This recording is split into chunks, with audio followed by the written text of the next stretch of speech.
Another part of our ultimate compression and compressors guide. In this video, the best and cheapest VCA analog compressors. Here we go.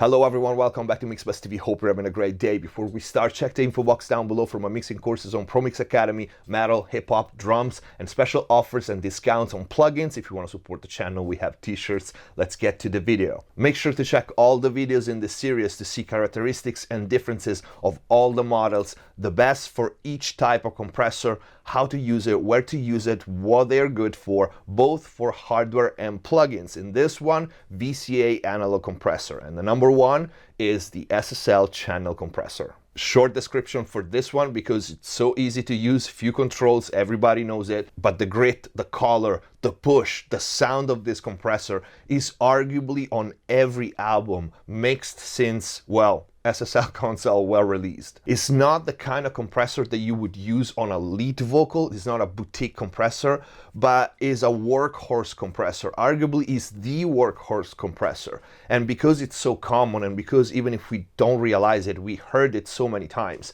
I decided to put it number one. The compressor in the SSL channel is probably one of the main reasons as to why I put the SSLG channel on all my channel and all my mixes. It has a specific character that is very recognizable, and whoever used an SSL E or G console know the trick that you can do with this compressor, just turning the threshold up, even not compressing the material at all. It adds a certain grit that is so very recognizable, and again, on so many records. You can buy this compressor in analog form on the SSL X-Rack format, and I think right now also in 500 series. The only problem with this, it's a channel compressor, so you probably need like 10 or 20. The good news is nowadays we have amazing SSL style plugins, but we'll see that in the VCA plugin video.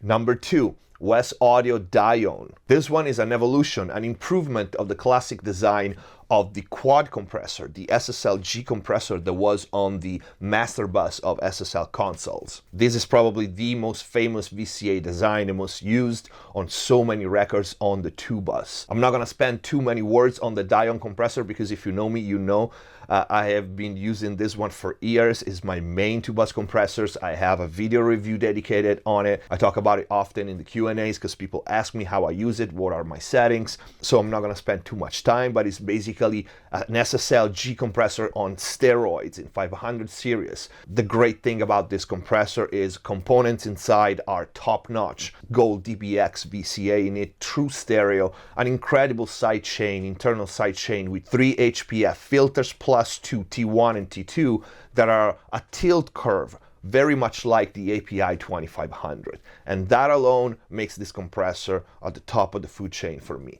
Of course, the main uses of the SSL style compressor is 2-bus, but it's great for drums. Characteristic, it's snappy, it's fast, it's fairly clean, and its action is, again, something that we are so very used to.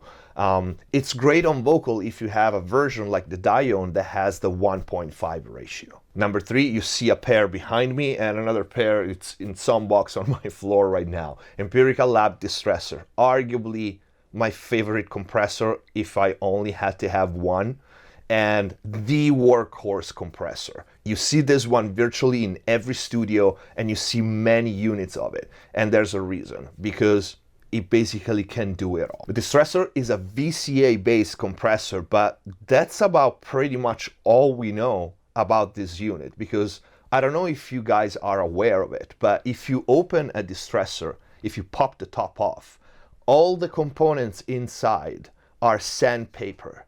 So nobody knows what the components inside are. And they sandpaper by hand. And I opened one because I didn't believe it. And maybe I will shoot a couple of images. I will pop the top open on one and show you. No components show any mark, any number, any model, any brand, nothing. They're all black, they're all sandpaper, so we don't know what's inside the Destresser. Only Empirical Lab knows. And they do that to keep the design a secret. And so far, they succeeded because nobody ever replicated a Destresser. The Destresser was released in the early 90s, and it might be the only true classic after, you know, the old school classic LA2A and Fairchild and all that. While I feel some of the old classics gained their status because there was nothing else around, I feel the Destresser earned its place in the top tier of compressors by pure merit. It's a brilliant design and it cannot be replicated. And plugins can get close, but there's a reason, because we still have stacks of Destressers. We said it's a VCA based compressor, but of course it can be colored. It also has an opto circuit, so to speak, which is not an opto circuit, is actually an emulation of an opto circuit that works amazing. In fact, the Destresser has 3 settings in the manual that were supposed to emulate 3 classic units, the DBX, the 1176, and the LA2A. So a VCA compressor, a FET compressor, and an opto compressor. That's why the Destresser is the workhorse compressor, because it can actually do all 3 and everything in between extremely good. But for me, Destresser is a main compressor for lead vocal, bass, great on drums, both kick and snare, single channels, and mono crush drum. That's one of the uses that I have. But really, the Destressers are great for everything: synths, guitars, you name it. Can be slow, can be fast, can be hard, can be soft, can be colored or pretty transparent. There's not much to say other than this. Another behemoth in the VCA family is the mighty API 2500. Few compressors are versatile and musical as the 2500 because of the wide array of controls it has. The thrust, the internal sidechain, is one of the things that makes this compressor so versatile. You can tailor to pretty much any material. It's a fantastic 2-bus compressor, group compressor. It's great on vocals. It has some really nice tricks. For example, you can make the 2 channels completely independent and run one into the other. It's one of the few compressors that has both feed forward and feedback mode topology. So in feed forward, the signal goes from the input in the compressor VCA and then the output, and that's it. In feedback mode, called old mode on the compressor, the output goes back into the compression circuit. So this is why you see people using the hardware 2500 having both hands on it, one on the makeup gain put in manual mode and one on the threshold. As you turn the makeup gain up when it's in manual mode, the signal goes back hotter into the compression circuit, and it's almost like, no, well, not almost, it's like you are lowering the threshold. So you get more compression as you turn the makeup gain. So this is why you compensate by lowering the threshold and boosting the output to find the sweet spot between color and amount of compression. That's in feedback mode.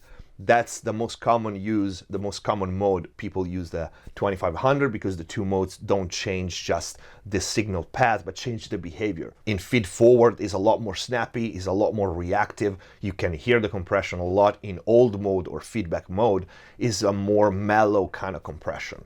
The 2500 is an extremely colored, well, it's a colored VCA compressor for sure. It's based on the 2520 op amps, which are in all API gear. So that's what gives you the color. And the output gain, the more you turn it up, the more color you can squeeze out of the compressor. So that's why we do that trick with the threshold and the gain. Super versatile attack and release. You see it in mastering chains very often because it has stepped control, and also the release you can put it completely manual and variable. So this compressor is really, really versatile. It sounds amazing. And the trick that I told you about before, running one channel into the other, you can do it because you can actually make this compressor dual mono, so to speak. Not dual mono as in you never have 2 sets of control, but it will react differently left to right, completely independent when you turn the percentage of the stereo linking down to 0. So you can run one trick on vocals is running one channel into the other, and then with the makeup knob deciding how much color and compression to do on both channels for one mono signal. It's a neat trick, try it.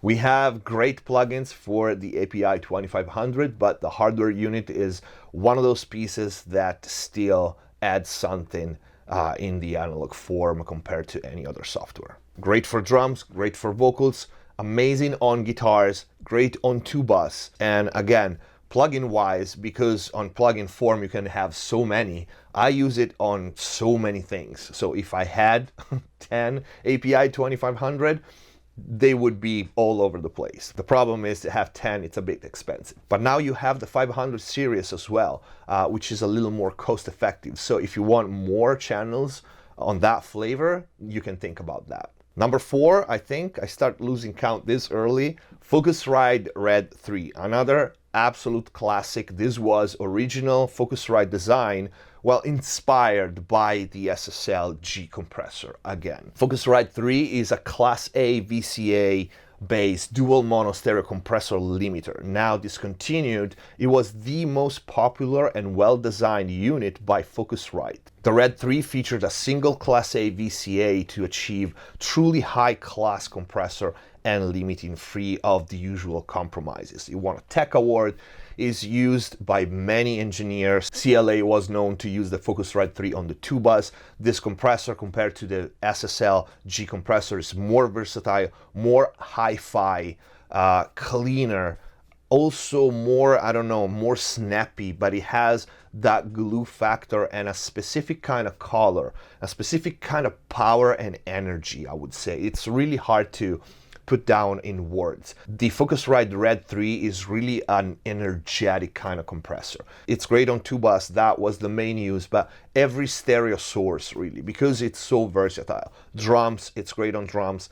I personally like SSL style on vocals if they have low ratio and so many other things. It's on the clean side. It's cleaner than probably most SSL style compressor, but again, it has a specific kind of grit, a specific kind of energy that is unique to the Focusrite 3. We said this was a compressor limiter, and a detail in the design is that in order to separate compression and limiting, the sidechain electronics contain 3 VCAs in series to generate compression and limiting control voltages, which drives the main VCA. The result was true compression followed by limiting, rather than the common characteristic of compression turning into limiting. The sidechain electronics were Class A, and they had superb transient response. That's one thing you hear about the Red 3. The transient response of the compressor is unique. Both compression and limiting on that unit had true peak response as opposed to RMS average response. I put this one up here because it's an amazing compressor. Still, if you can find it, you have the money,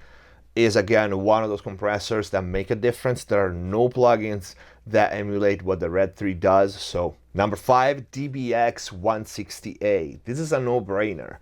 Such a simple design, few controls, and one of the most underrated compressors ever. It's amazing on kicks, snare, vocals, especially aggressive vocals and bass. The vintage version of this unit is really hard to find, you have to maintain it, and it's expensive. But the DBX reissue, the one rack version, that's what you hear on most albums and most songs today. The over easy mode compression that you find on all the DBX 160 model and 160, all the variation is proprietary DBX. The knee is unique, the behavior is unique, it works amazing on so many materials, and it's super easy to use. It's one of those compressors that is almost foolproof. Speaking of the black one rack unit, of course, there's a made in US version that is discontinued. If you can find it, people swear by it. I tried both and there is a difference.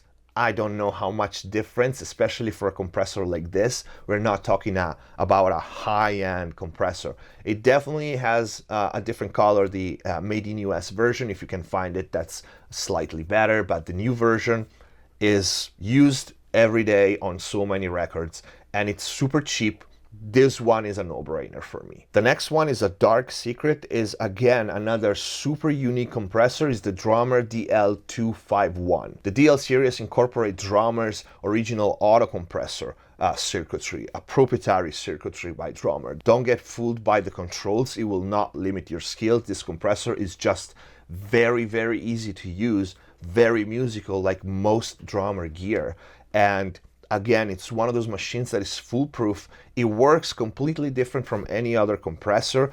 The spectral part of it, it's actually a good description of it. It doesn't seem to react to audio events like other compressors do. It's more something that somewhat read the material and react to it.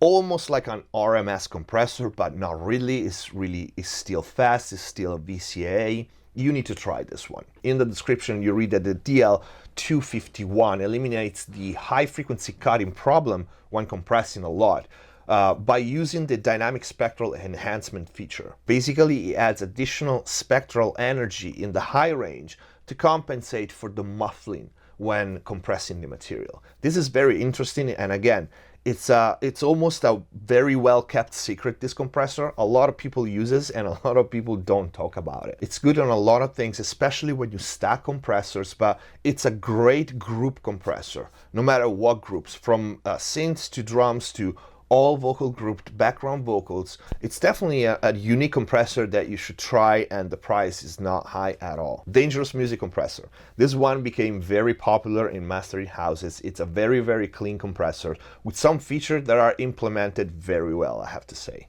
Super clean, super transparent, high end for sure in everything. The build quality, I've seen it, I tried it. It's a beast. It's built like a tank. It has a very, very efficient auto attack release that sets the attack and release automatically on the compressor, and it's program dependent. It changes. It works extremely well. I could compare that to the almost to the STC8, which we'll see in another category. That's a brilliant design, so this is a compliment for the dangerous compressor. High headroom, transparent, like I said. This is a great choice if you want pure dynamic control with no color or additional saturation, which is something that you want in mastering for sure, but also when mixing, when tracking. Transparent, I've always said, it is not sexy, but it works on everything. Okay, if the source is right and you want pure control, that's it. And this compressor is capable of really high gain reduction settings without any artifacts. It's a great compressor. Of course, its main use is 2-bus, like most VCA compressor. It's groups and 2-bus, but being clean really and being so versatile, you can use it on everything, of course. It's that when you, especially for home people guy, when you have the budget for one main compressor, the 2-bus is where it's gonna end most likely. Next one, we go in the very expensive area, the Vertigo VSC3. I have very little experience with this one. I tried it a couple of times. It's known to be an SSL style on steroids, like big time.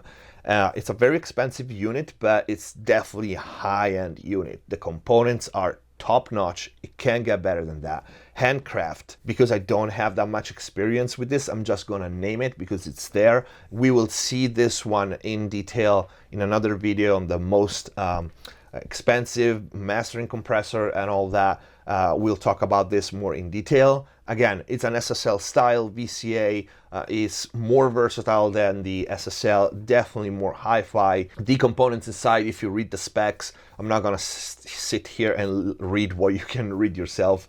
We'll tell you more about this one. Incredibly high headroom. It's the highest hand of the SSL VCA style compressor. And I'm gonna close this video as promised with the best, cheapest VCA compressors. And the first one could not be the FMR RNC, the really nice compressor. This is hands down the best and cheapest compressor out there. It costs nothing and it's one of the best compressors ever made, if you ask me, no matter the price. It's not that sexy, but I still think that it's absolutely unique on vocals. It can be gnarly and snappy on drums. With the super nice mode, this compressor can be a completely transparent leveler that keeps the material down without even sounding compressed at all. Or it can be snappy and fast and reactive like any other big time VCA. This is a brilliant, brilliant design. I have a video review with audio examples on the RNC. If you're on a budget, you have to have this one. The other cheap option that I feel like vouching for